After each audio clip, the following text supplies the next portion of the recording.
Hey everyone, TheAngryStatue here, and today I'm taking a look at Batman, the Telltale series. Batman has been around for more than 75 years, and there's a lot of history. The character has appeared in comic books, TV, movies, and games. This is Telltale's take on the story, and their plot description for the game is: enter the fractured psyche of Bruce Wayne and discover the powerful and far-reaching consequences of your choices as the Dark Knight. Sounds good to me. There are two different modes that can be used to play the game. With this game, Telltale has introduced another way to experience the game through what they call crowd play. In crowd play, you and a group of people have the ability to vote when decisions are required and collectively participate in how the story unfolds.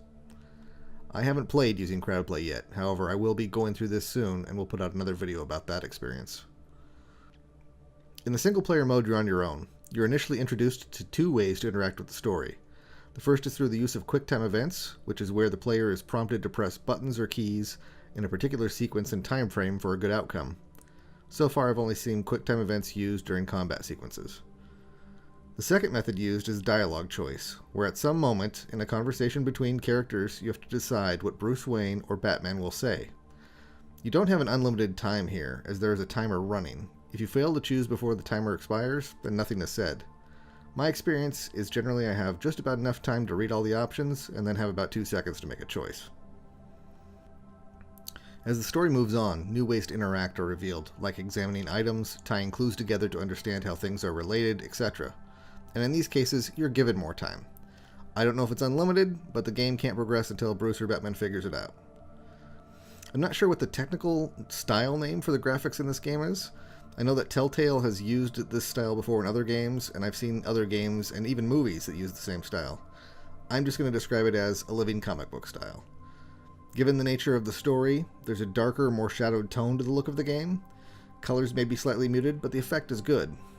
I haven't noticed any lag in play based on the graphics. In fact, I've got the settings of the game turned up all the way for quality.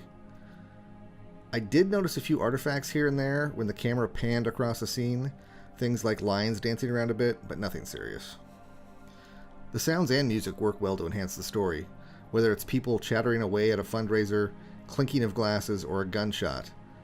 They blend nicely with the on-screen action and story to pull you into the game.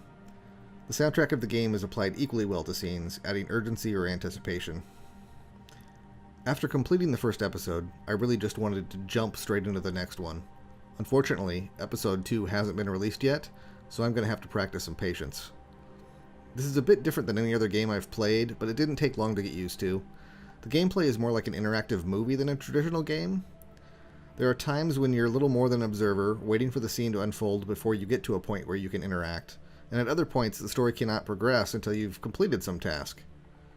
You might think this would pull you right out of the game, like being forced to watch a long cutscene that you don't care about when all you really want to do is get back to fighting bad guys.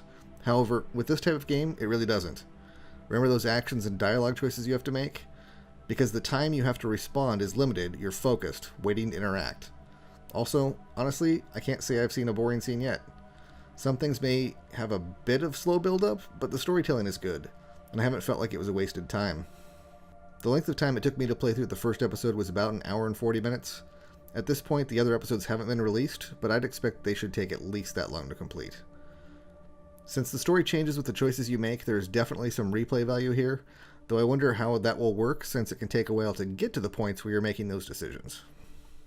Let me know what you think in the comments. If you liked this video, please let me know by hitting the like button, and if you're not subscribed, hit that too. Thanks.